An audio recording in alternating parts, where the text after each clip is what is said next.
Hello and welcome to Tiny Desk Knitting with Emma. Today I've got a bunch of random stuff to show you and yeah, I have some knitting, which is apparently unusual now. That I have knitting that isn't hand spun. I have some Fair Isle knitting, which almost never happens anymore, but hey, it kind of happened somewhat recently when I did my giant sweater, and then I got inspired to make a ton more Fair Isle stuff, and then I just immediately didn't make any of it. But you know, we try our best. So today I'm wearing my City Limits sweater by Tanis Lavallee, which is an amazing sweater that is, I mean, you can hold like a variety of yarns together to get it, or you can just do like it in worsted. I think it's like 18 stitches over 4 inches. And a lot of people made it in like fade sets. So I did a fade set that I actually dyed myself. So if you can see at the cuffs here, it's a much darker teal than it is up here. So it fades from, I think there were 6 different colors of teal, and it fades all down the body and all down the sleeve. And most people wear it inside out, so the reverse stockinette side out, but you do knit it right side out, like knit side out.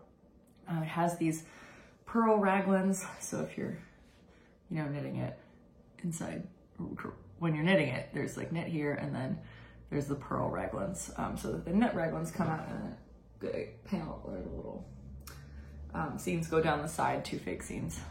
So that's pretty fun. It is seamless top-down circular raglan. Not circular, raglan.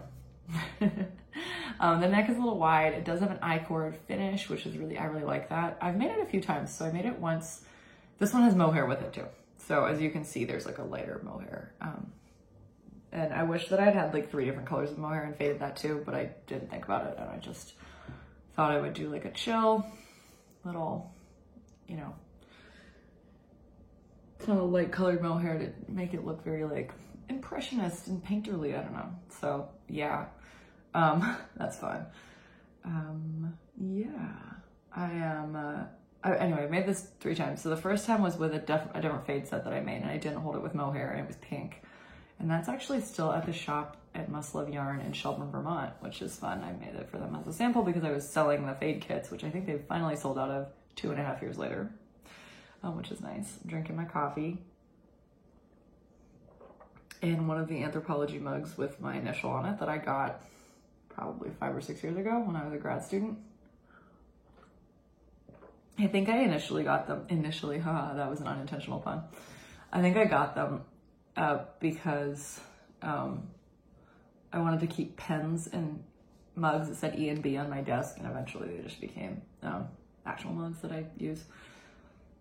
But I like a good monogram, so yeah. So yeah, there's that. I'm also drinking Liquid IV in a ridiculous cup that I got. It is ceramic. It's a ceramic coffee cup that says Boss Babe that I got at a Secret Santa. No, it was a white elephant swap at a Christmas party, also in grad school. Because we threw a Halloween party last night, and I am tired. Liquid IV is great. It's just like an electrolyte drink. And if you are like underslept or like me and had 2 beers instead of 1 last night, that's like, it's really helpful. So it was a very successful party, but it was very big and a lot of people were here. Yeah, when I was in grad school, I lived in like a small apartment for a year, and then I lived in a dorm for 2 years as a RA. If you're new to my channel, I was like a freshman dorm mom. So I wasn't like a college RA, like in the sense of like they're like 1 year older than the other students. I was like a teacher who also happened to live on their floor. But yeah, we had to share bathrooms and stuff, so that was fun. Anyway, I always wanted to like, you know, I'd go to Halloween parties or Christmas parties or whatever. I was like, I want to be the one who throws parties. I want to someday when I have space for it. And so now I have 2 roommates and a big house, and we all love to do this, even though it's a lot of work. So we only do it like, we have like quarterly parties. So our last one was for July 4th, and then we all got COVID. Although no one else at our party got COVID or apparently had COVID. So we might have gotten it from our party. We might have gotten it like the day after the party. I don't know, sometime. Jordan might have just gotten it from work. God, no one knows. Anyway, so we had a party for Halloween which was really fun. We have like a roof and we can, it's still warm enough to be up there. And we had, I carved a pumpkin in the middle of the party because the time got away from us a little bit, and we were out doing errands and stuff. And then we came back and it was like 1 o'clock and the party started at 4. So it was really good. I made a chili that was very delicious, and I wanted to make initially I was like, I'm going to make like a vegan chili, and then I'll just put like cheese and like meat and like sour cream and stuff on the side. I ended up making a vegetarian chili because the recipe that I found, it was very simple, called for butter. And I was like, I asked the girls, I was like, are any of your friends vegan? And they were like, no. So I was like, okay, so we're going to use butter, but we're going to make it vegetarian because we definitely have friends who are vegetarian. My best friend Nitin is vegetarian, so it's always on my mind. So we made pulled pork for our last party, but I had to make a ton of vegetarian sides. I didn't have to, but I made like coleslaw and potato salad and stuff so that we would have like that kind of stuff. And, we had buns and things which were vegetarian, but it is something that I like to be able to be like, okay, the main thing is vegetarian, and then you can like add stuff if you want to, or vegan or whatever. So anyway, this chili, I'm going to link the recipe in the show notes if you are a fan or vegetarian or have, any inkling to make chili. You basically like drain a can of beans. I actually made a double recipe, so I drank 2 cans of beans. I chopped them up like a little bit, not like a lot, but I chopped them up a little bit on a cutting board. And then I like melted some butter in my Dutch oven, which is where I made my chili, and like melted it until it like smelled a little nutty, like it started to smell really good, got a little cooked. Then I put the beans in there and I just left them there for like 8 minutes to fry in the butter. And then I took them out, salted them, put them on a plate, and they just like stay while you then put more butter in the pan, and then melt that, and then put in your spices. So it said to put chili powder in, but we didn't have any, so I put like cayenne, cumin, and fajita seasoning in there. And I cooked those things in the butter for like a minute so they didn't burn. And then I put in onions. And so I cooked the onions in this like spiced butter, and like carrots as well, and some diced like red pepper. Just to like, the recipe did not say to use this, but I did, and it beefed it up a little, and it was really good. It beefed up the vegetables. I'm sorry, that is not, you know what I mean. Anyway, it was really good. And then, and then you put like a can of tomatoes in there and then cook that. I brought that to a boil. Then I put in a bunch more beans and the fried beans, and I put green chilies in. I put like a can's worth of diced green chilies. We have a big jar of Zia Hatch green chilies we can get at the grocery store here, which is huge, and they are super good. Like they're like real ones from New Mexico. I have a friend from New Mexico who sometimes brings me a jar. I was trying to say a can and a jar, and I said a car of green chilies. A jar, and this is the kind that she brings me in there, like from New Mexico, and they have them at our Harris Teeter, so that is huge. And so I put those in, and then I just like cooked it for a while and just like simmered it for like 2 hours because we weren't having the party until later. And then I put it into our slow cooker and kept it warm there, and it was so good. And I made terrible cornbread, but then I also made really good cornbread after. I think the skillet, I made it in my cast iron skillet, and I don't think it was well seasoned, and I think it tasted kind of musty, the cornbread, because the skillet wasn't seasoned well. And then I made the pumpkin cornbread cake in the skillet after I've made this cake, and that was a huge hit. That was really good. So that was delicious, and I recommend this chili recipe. And you can add whatever you want. I mean, I put like cheese on top. You could put like, we had like sour cream and like, you know, you put scallions on it or whatever you normally put on your chili. Drop that in the comments if you have like special chili recipes or toppings that you use. I don't know. But the chili was really good, and it went really fast. Like some of my friends came a little later, and I was like, they were like, where's the chili? And I was like, oh, that disappeared 2 hours ago. So, yeah, but we had a really good time. So that's that. And I don't have tons and tons of time to record because it's Sunday morning and I am supposed to go to church and it starts at 9:30. So we'll see if that happens. I think it will. It's like 8:30 now. And so I have like half an hour to finish recording this, and then I can get ready and go. I don't have too much to do. I did a ton of cleaning like last night and this morning to get this house like not disgusting for the girls when they woke up so they could continue, because I am like busy the whole day. I do this to myself. I don't have to be busy, but like I do it to myself. Okay, I'm gonna show you some stuff. So the first thing is this Fair Isle piece that I'm working on, which is just a hat. And it is a hat for Jennifer, who is a good friend of my best friend from high school, Lauren's parents, and they commissioned this because I made them some hats last Christmas, just like to give to them, and they were like, oh, we want to get Jennifer a gift for like watching our house or our dogs or something for something, and she loved these hats, so like, would you make her one? Like, we'll pay you, you know, however much you want. And I was like, of course, that sounds lovely. I really like Jennifer. She's I've known her since I was a kid, and she's like, every time I see her, she asks me about knitting because she does something with art. She's like an interior designer or something, but she has a very strong interest in color, and she really liked this part, which was the like stacking of all the colors in the brim in the corrugated rib. So I like had made a couple of hats, and I was like, does she want these ones? And like Lauren was like, no, she really likes the like 5 colors. And I was like, oh, I can do that. So she really liked the green one that I made for Lauren's dad last year, but I am gonna like send this photo of this over as like a sample and then be like, I'll make a green one if she wants it, but this is the one I made and I think it's great. So it's very autumnal. This is De Crofters Kept by Wilma Malcolmson, which used to be free, but I don't think it's free anymore, but I'm gonna link the pattern in the show notes. This was the Shetland Wool Week annual hat pattern in 2021. So I did alter the Peary, so this green thing here, that is not the same as the pattern says. That was just a simple edit that I made with a Fair Isle chart book. I'll link my Fair Isle chart book in the show notes that I use. And I meant to completely redo the hat and like do a completely different OXO, but then I forgot. Like I did up to here, put this hat down for like 3 weeks, and then came back to it, and I just immediately like downloaded De Crofters Kept and started knitting. And I was like, oh, I was gonna do something different. And then I was like, it doesn't matter, this is gorgeous. So this has a stylized OXO. So there's the X and there's the O. If you are curious about this, you should watch my early videos, like episodes like 1 through 15 were fully about Fair Isle all the time.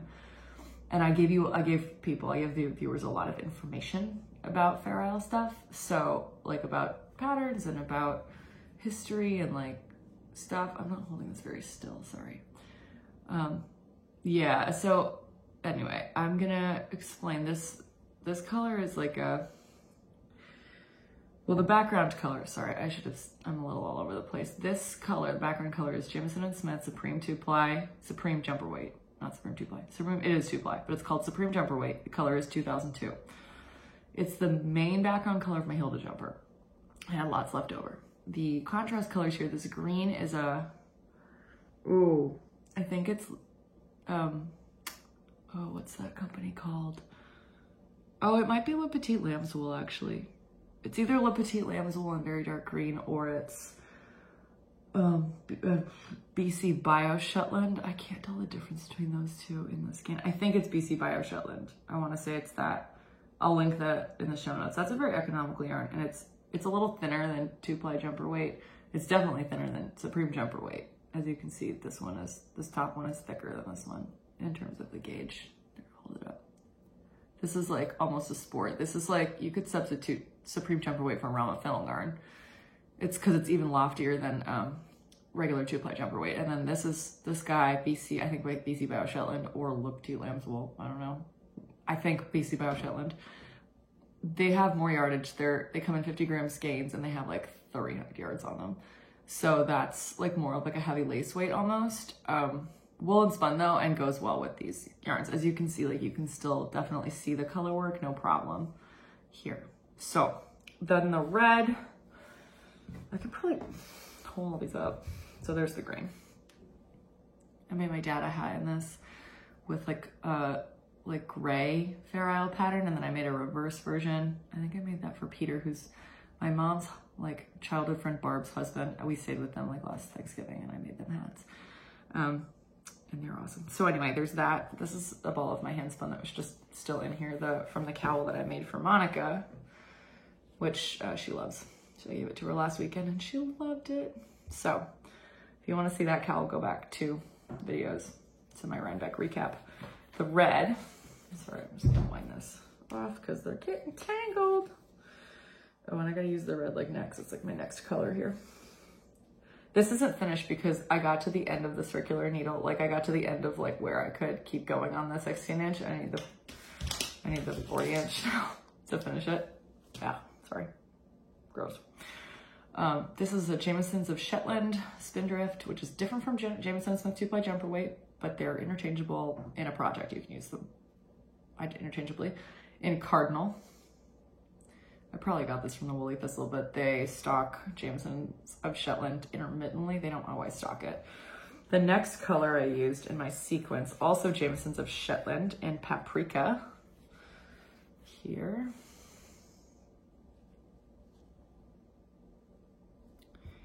This one I think is Burnt Umber, also Shetland Spindrift. These three are all Jamieson's of Shetland Spindrift.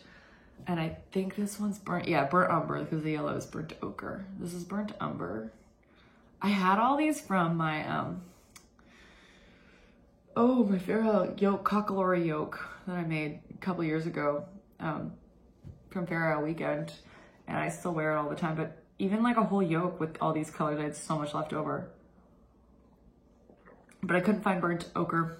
So I used Rama Fennel Garn, which as I said, is interchangeable with Jamieson Supreme 2-ply jumper weight. I mean, different types of sheep, but the thickness and the kind of loftiness is pretty similar. So there's a little bit looser of a twist on the Fennel Garn, I would say. Although you can get a tighter twist with this gauge, with this weight. It's just Rama Gammelzeri. It's like the sock yarn. So you can see in the brim, there's all 5 colors. There's the green, and then it's definitely a really good fade, like the burnt umber to the gold. I don't know what color this is. It's just like gold Rama Fennel Garn. I can link the color in the show notes. The gold, the burnt umber, the paprika, and the cardinal are all like a great fade. So I wanted the green to be my like different color. And I really like to use this combination of like colors, basically like this, and like some type of green. Today it's this type, but you know, because it reminds me of foliage in Vermont. So Vermont foliage is really beautiful. There are all these people that go see it, and they're called leaf peepers. So this is what the hat looks like. Hopefully this is the screenshot of this video, or the thumbnail of this video. If not, I'm gonna have to screenshot it while I'm watching it back for show notes, because this is really nice. And people will probably click on it more often if they see this, and not just me blabbing. So this I'm very proud of, and I'm gonna finish it ASAP, probably today. I have a busy day, but it's not like strenuous busy. Like I'm gonna go to this church to go meet the organist and like try and get on their sub list, which is why I'm going. I mean, I like going to church anyway, but yeah. And then I'm going to the farmer's market. I'm the yarn consultant. My friend Sarah does farmer's markets a lot. My spinning friend, and she sells a bunch of stuff, and it's always just like helpful to have a second person, and you know, especially for cleanup and stuff. And so I love going to the farmer's markets. You just like something very interesting always happens. Like you meet somebody very interesting, or have like a really interesting conversation. And I just like to be around like crafty people. And she and I talk about spinning, and I'm like, people are like, is this your art? And I'm like, no, she makes all this stuff. I'm just like the fiber consultant. So I'm always knitting something and talking to, if people want to like talk about yarn and stuff, what they can do with the yarn that she spins, we talk about it. So, and I have like knit a bunch of samples for her table, that are sometimes people want to know about. So anyway, I have some spinning stuff that's related to that a little bit later. Let me show you, but my shifty is coming along.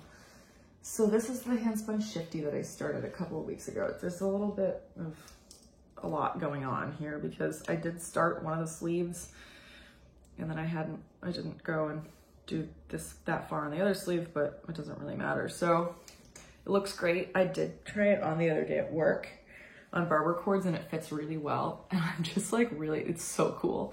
Like, look how cool this is from a distance. It's just so cool. So it really looks striped. As Hannah said, wow, the color changes are like, it really looks striped. Like, that's super cool. So you can see that, you know, there's a lot of this kind of like teal, and then teal and purple, but then you really get like greens, and like you get like the dark blue, and then it's like back to purple, and like around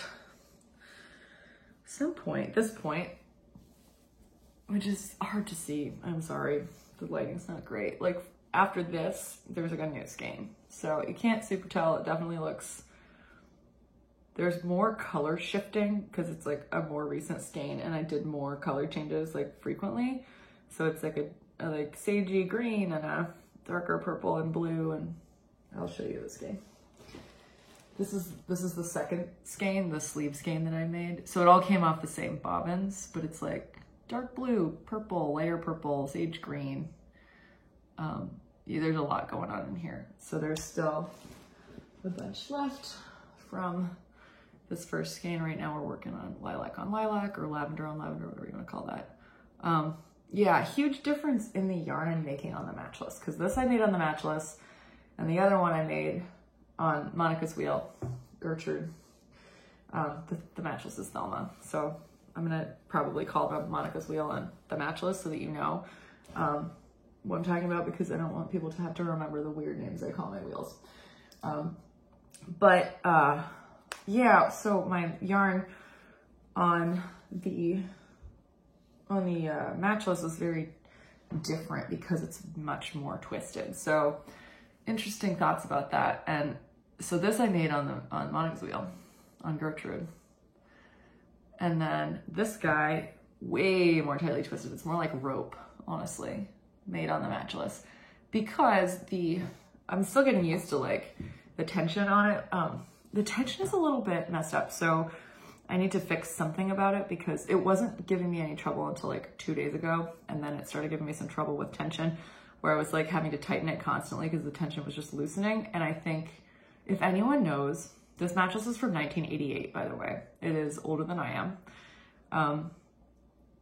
If anyone knows like how to troubleshoot like more tension, because I'm getting way too much twist basically, and I'm using the biggest whorl. I'm not using like an extra large whorl like you can get separately, but I'm a little stressed out about it because I just have no idea how to, I know you can like raise the tension thing like with some kind of like screwdriver, and that may be what I need to do. But yesterday when I was spinning, I was just constantly having to tighten it because I thought it was loosening, but it wasn't. I was just making it tighter, and like it was just going back to like the same issue. So I'm not really sure how to fix that, but I need to figure it out because I need to keep spinning because I have a lot of fiber. So that's fun. A little bit, I'm not super concerned about, like, I was talking to Sarah about it at the farmer's market. She was like, your yarn is so twisted. And then she was spinning on the mattress yesterday, but the tension was kind of messed up. And she was like, I put a new drive band on it and it just like wasn't working. And so I'm gonna get some actual Shack drive bands, which I think might help something. But it was like, at that point, the tension was like, wasn't working at all. And she was like, oh, this is why your yarn is so over twisted. It's like, there's no take up, and that was an issue. So need to figure out what's going on with that and like try and, I don't really want to try and fix it this myself because it's an old wheel and I don't want to like mess it up beyond repair. So I basically need to find some spinning wheel experts in the area that I can take Thelma to, take her to the doctor and get her checked out, get her a checkup, maybe fixed a little bit. So that'll be fun. But yeah, so this is the yarn that I made from the two greens. I think I might have showed them. It was like a 4-ounce bump of white Corriedale, and I dyed one of them like tie-dye, and then I dyed the other one like in the pot with all the like leftover dye. I had to exhaust it from the like tie-dyed one that I had made because a lot of it leaked out of the plastic wrap when I steamed it. So then I applied them together, which I really like. So there's some like Amazon green, like the brighter green in the like other one, but the other, in the first tie-dye skein, but the other one was like much more uniform, kind of like a mossy avocado color. So that's kind of fun. I really like the skein. But again, like I had 4 ounces and this is like 200 yards, maybe a little less than 200 yards. And it's not Aran weight, it's like sport weight, which means it's just really dense and twisted. So it's because it's over twisted and the ply is like way over plied. It does feel very like stiff when I knit with this yarn. At least not this one, but the one I'm using for my shifty. So yeah, So in terms of the shifty, I'm gonna talk a little bit more about this. I am dividing up the balls so that of the skeins that I'm using, so that the body and the sleeves will like match enough that like it's not exact, but like I used the first skein and then I like did part of the sleeve with the rest of it. Like I did like a couple inches, and so I've got another small ball of first skein so I can like finish off this side of the sleeve. And the sleeve needles in here, yeah. I've got still this small ball of the first skein, the like dark green and the kind of like lilac I made, which was an interesting choice of two colors together, but it's what I did. And then this is the next skein, and then I have a lighter one. So it's eventually gonna fade into the lighter colors.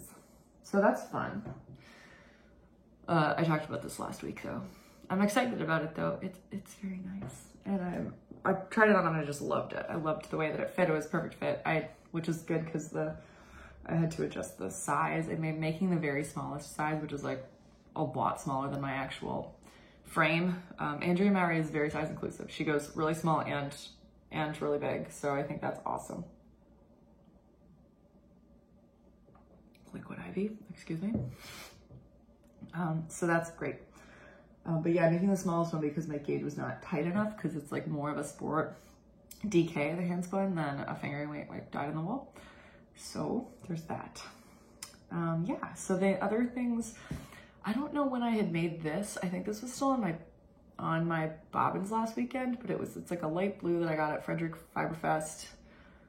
The light green is a Coopworth that I got at Rhinebeck. I don't know what the dark blue is, probably I dyed it. And it was just, there's two skeins of this, and then I made a mini skein because it didn't all fit on one bobbin. But I really like this. It's fun. It's exciting. Don't know what I'm gonna do with any of these things. Make hats, I don't know. If you have suggestions, drop them in the comments. It's probably more like a sport weight, but it's also very dense. This one is a Swaledale. Swaledale is super hairy and it gets everywhere, fun fact. So I got a bump of Swaledale at Rhinebeck, and I got two. I got a 4-ounce braid and an 8-ounce thing. So I gave one to Sarah, and I was like, have you spun this? And she's like, no. And I was like, you need to do it like outdoors or wear a smock because it gets everywhere. And it does. It is super hairy, and it got all over my pants. It looks like I had been sat on by a golden retriever, which was very funny. So I applied this with like, some pink that I had on a bobbin. It was like gray and pink. It was leftovers from this, which is really fun. This is just like carnival fun. A lot of it's pink, but some of it's yellow and orange. Oh, someone's coming down. Oh, it was just Jordan going to the bathroom. Upstairs. Anyway, it's very fun. It's like the orange, the yellow. It's got some like peachy in there. A lot of it's just pink and purple, but it's very exciting. So this is fun. And then I had a little bit left on one bobbin, so I applied it with the Swaledale, which I'm gonna apply with like another pinky purple thing I'm doing, but more like self-striping. And then I'm also right now spinning this like Shetland cross. That's like Shetland Cotswold cross. And I'm gonna do a 3-ply for the first time. If I can figure out this damn wheel, I'm gonna do it. So hopefully I can, because I'm very excited about it, but I don't know what's going on with her. I might just need to take a spinning break and knit until I can get her looked at by somebody who understands what they're talking about. But that's fun. So this is a good time. And then I don't know. I'm enjoying the like fun barber pole stuff, but I'm trying to spin some more of the natural colors, and then sometimes I'm spinning those with the colored yarns and doing like a self-striping effect. Yeah, Sarah gave me this black and white Jacob, so she like came to my party. She's like, I didn't bring any like candy or anything. I just brought you this yarn, this wool. I was like, oh, thanks. Yeah, so I'm very excited about this. I really like Jacob. It drafts really well for me. Probably drafts really well for everyone. I've like read that in the Fleece and Fiber Source book, and it's combed black and white and like grayish together. Smells really good. It's from Blue Moon Alpacas on Etsy. We both get a lot of our fiber from there, and then we like give each other pieces of it so that we can talk about it and spin it and stuff. We're gonna get her on the channel soon, but we've decided we're gonna do like a die challenge or like a spin challenge or something where we like both use the same die or like the same wool, and then we like spin it ourselves and don't talk about it, and then we like compare them, because they would be super different, just because like we both spin differently and apply differently and would put colors together differently and use dye differently, but I think that would be super cool. So that'd be good. But I have a bunch more fiber friends now than I used to have in the area, so we're gonna have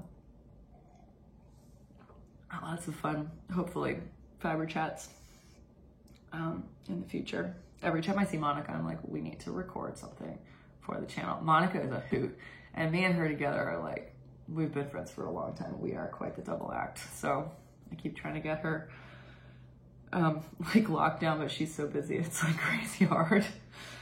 We sometimes hang out on the weekends. Like we always see each other once a week if we're both in town, but oftentimes, like yesterday, she was like very tired, so she didn't come to our house for our thing, but like I went over to drop some yarn off that we had ordered together that I had for her, and we chatted for like 15 minutes outside. She was wearing her pajamas, and she brought her knitting down to show me. And yeah, we can really get ourselves going about stuff. We get very like giggly about things, especially when it comes to yarn and like doing things we know that we shouldn't, like not swatching and like counting on too many things. Yeah, like it's really, I don't know, having a lot of fiber friends is like a big important delight in my life. So thank you to all my fiber friends, none of whom watch this, but that's fine. Except Nitin, he watches. He's been on the channel. I feel like people are gonna end up watching like one-offs of these and being like, oh my god, that's me. And they'll be really excited, or like, why do you talk about me? It's like, oh no, because I don't know. That's what people I talked about fiber with this week. That's really like the subtitle of this channel. So excited about that. Yeah, it's a good time. So in terms of the pinkish stuff, I'm thinking, I feel like I had something else that was kind of pinkish purple too. That's like older, it's somewhere else. I don't know. Maybe I did, I just don't know where it is. I'm thinking about doing some brioche stuff with this. I would really like to make Andrea Mowry's Attune shawl, which is kind of like brioche and garter. It's really pretty. And I'm thinking about doing that, which would be fun with this, and like a natural that I, somehow source somewhere. And like this plus like I would need a lot more yarn. So we'll see like what I end up getting from that. I'm not sure what I'm gonna do with the 3-ply, if I can get Thelma to take up tension at all ever in the next little bit. I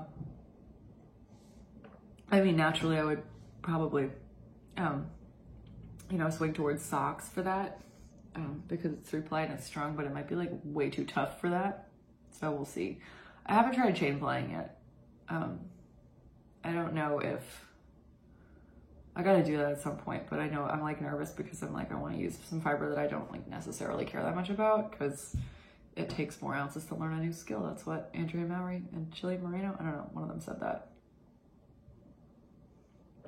Give yourself 4 ounces of fiber if you're going to learn a new skill. Give yourself 4 ounces of fiber to be the learning fiber.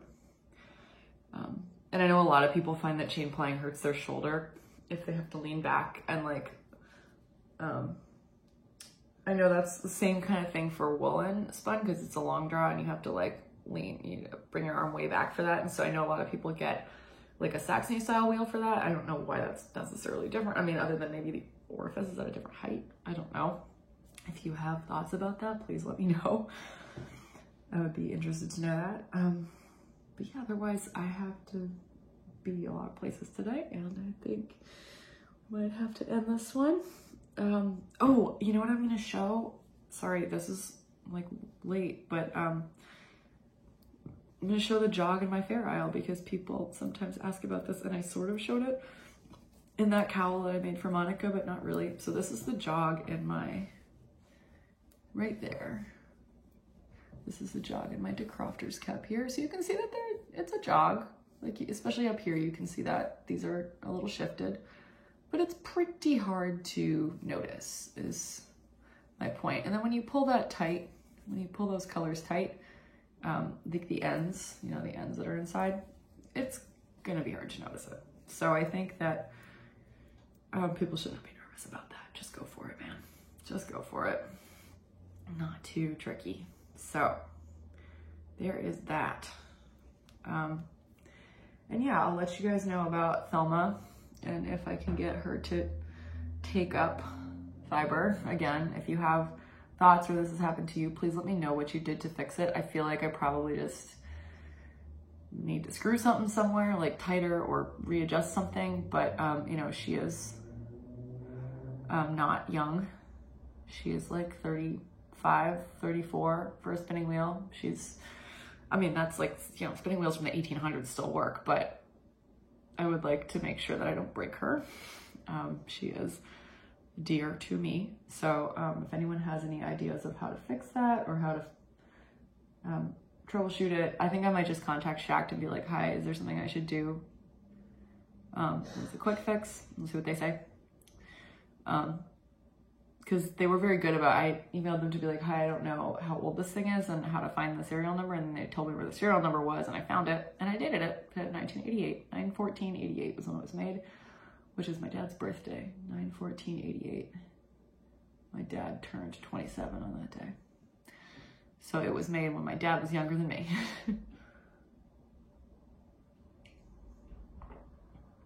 So yeah, I think that's everything for now.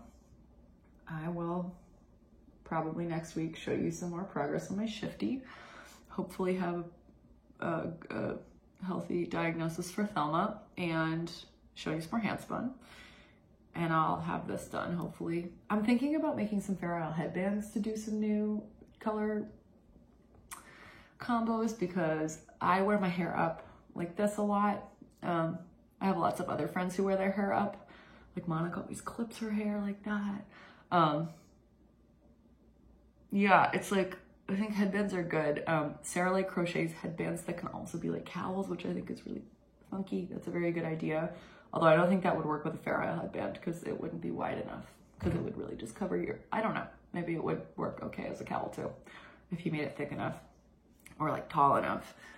But a lot of my friends like to wear their hair up, and that is like a good gift because I can like try out like bands of different colors. Like I sometimes make mitts, but they're kind of like, you have to make two, and it's like more knitting, and then the cuff, and I fold the cuff over, and that's more knitting.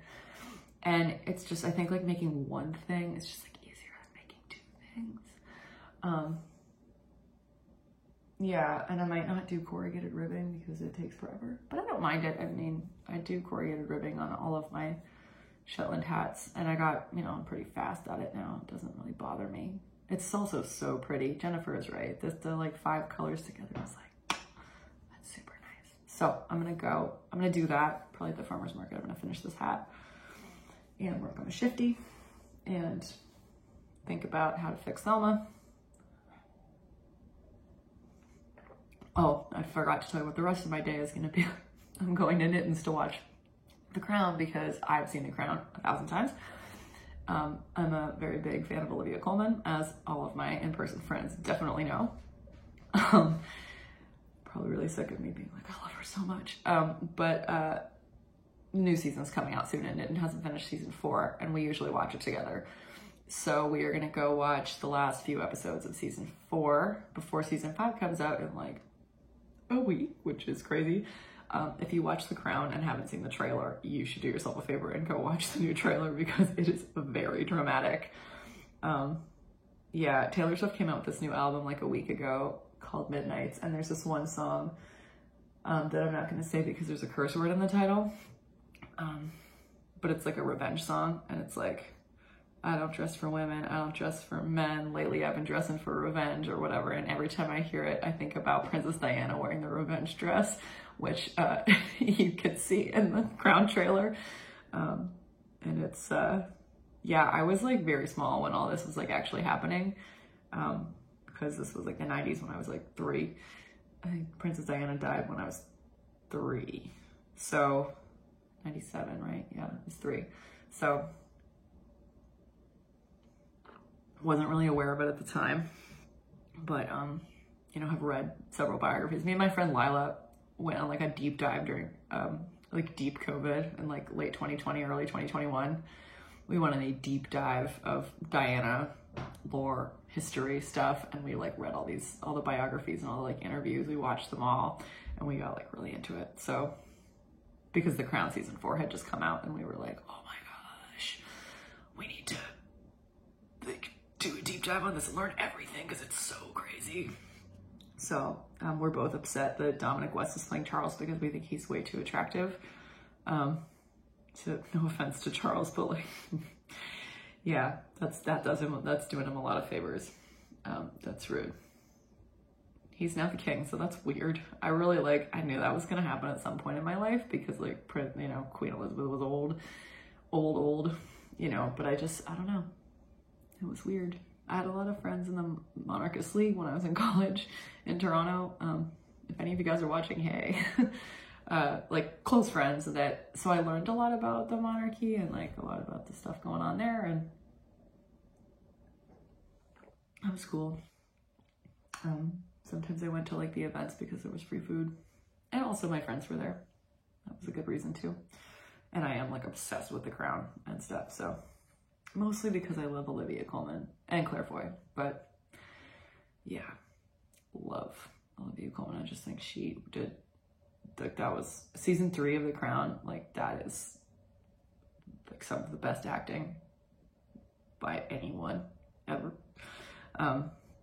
Like Olivia Colman's performance in season 3 of The Crown was just, I was actually surprised she won the Emmy for season 4, because I thought the Emma Corrin, who played Diana, was gonna win the Emmy because she was like way more like present, I felt like, in that season. But then I think they were like considering Olivia Colman's performance in season 3 and season 4, which 100% deserved an Emmy. So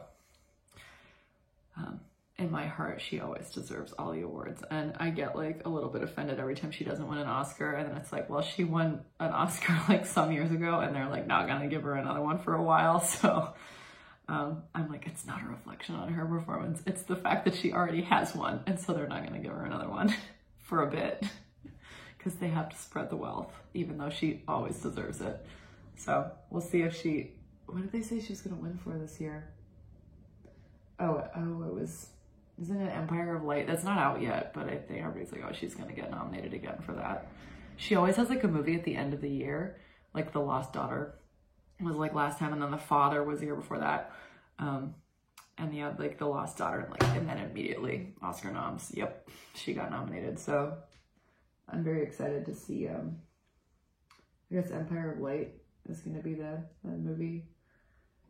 Yeah, if you haven't seen Olivia Colman and like all of her amazing films and television, you should watch Fleabag, because she is super good and she's super evil, and that's really funny. Although that's very inappropriate. Fleabag is very inappropriate. So if you don't want to watch that, then don't, because it's filthy. There's a lot of extremely over the top stuff that happens in that show that's just like, whoa, okay, that's on TV. But it's really funny. So anyway, it is now 9:02 and I have to go to church at 9:30, so I'm gonna go. But this has been fun. And thank you so much for watching. You can like and subscribe. You can ring the bell if you want to get notified. Please leave a comment with your favorite chili topping, or way to use handspun, or fix for Thelma if you know how to help adjust your tension. I need help. And I am gonna go to church and then knit the rest of the day at various locales around Baltimore. So thank you for watching. This has been Tiny Desk Knitting with Emma. Bye.